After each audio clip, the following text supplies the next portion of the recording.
Pik Botha to discuss a little bit further about what his legacy might be. I'm now joined by political analyst Lesiba Teffo in our Pretoria Studios. Thanks very much for joining us and welcome to the program.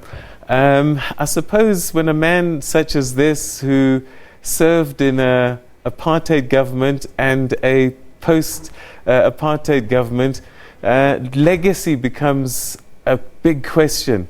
You've had time to reflect. What might be his legacy in your mind?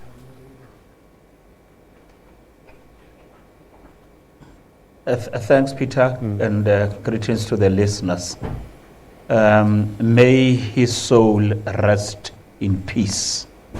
Mag sy siel en vrede rus.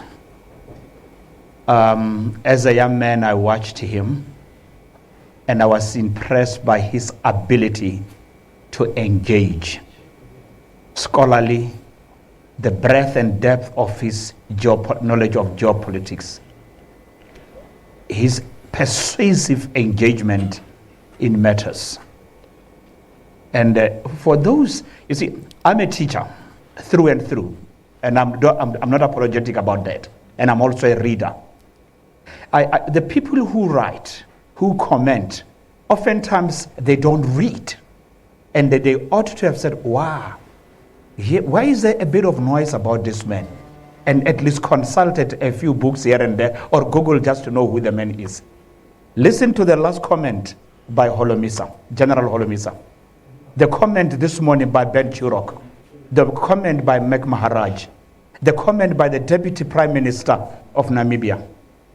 And I expect also to hear something from Angola.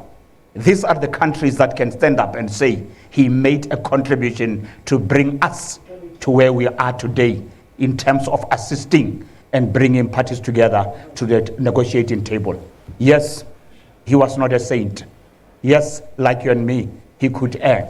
But I hear Christians say, even at the last moment, if you get converted, in my Father's kingdom will be welcomed. He was a part of the architect and also the brain, one of the brainy fellows during the apartheid era. But when it mattered most, he was among the first to take a route that didn't make his life particularly easy with Pik Botha. And he was courageous enough even to say, yes, I'm prepared to leave. And I see that day coming, whereby there will be a black president and I'll serve under him. All right, so he was the longest serving foreign minister in history, apparently. And for the longest time, he had to defend apartheid on the biggest stages in the world. When do you think he saw the shift, that he saw that perhaps defending apartheid was no longer workable? Because some people will argue that, you know, him and de Klerk's hands were forced rather than they had a Damascus Road moment. Either way for me, it doesn't matter.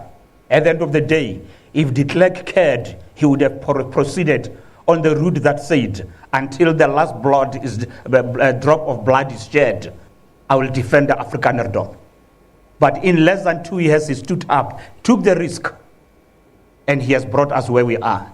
We must appreciate, acknowledge, and celebrate, regardless of our history, painful and odious as it is. But there were men and women who, when it mattered most, and they said, you know what? This is the route to go. And Pik Botha and de Klerk and others, right? They became the voice of reason that said, let's begin to engage, let's begin to discuss. And for those who do not know, remember, he was a career diplomat. He understood the world well. He was at the United Nations. He has seen over the years the evolution and the winds of change blowing on the African continent, as Macmillan once said. And he had no doubt that one day this will come to South Africa. And he said, if I can contribute, expedite and facilitate the process, why not? And he did it in Namibia, he did it in Angola, and when it was time for home, he said, he took the lead among others, and it brought him into confrontation with Pik Botha and others, and And that notwithstanding, even Nelson Mandela gave him credit for the role he played. He was not a saint, but let's acknowledge he contributed towards bringing the new South Africa where it is today. So what do we tell young people who are busy trying to work things out now, how they should feel? You're saying that he was not a saint, but he definitely contributed.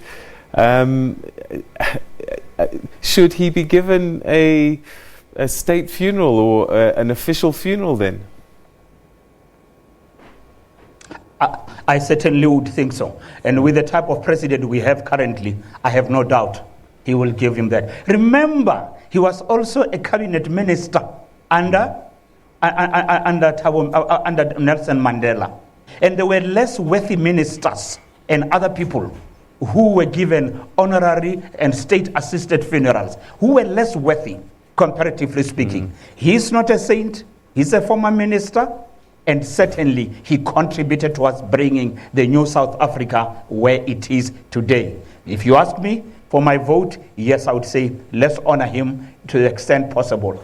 Whatever category, but I'm sure Senate will prevail in some quarters. And the current crop of leadership that is now in the State House, I certainly will think along these lines. All right, okay, that's where we're going to leave it. Thank you very much indeed for your enlightenment on this figure. Thank you so much indeed.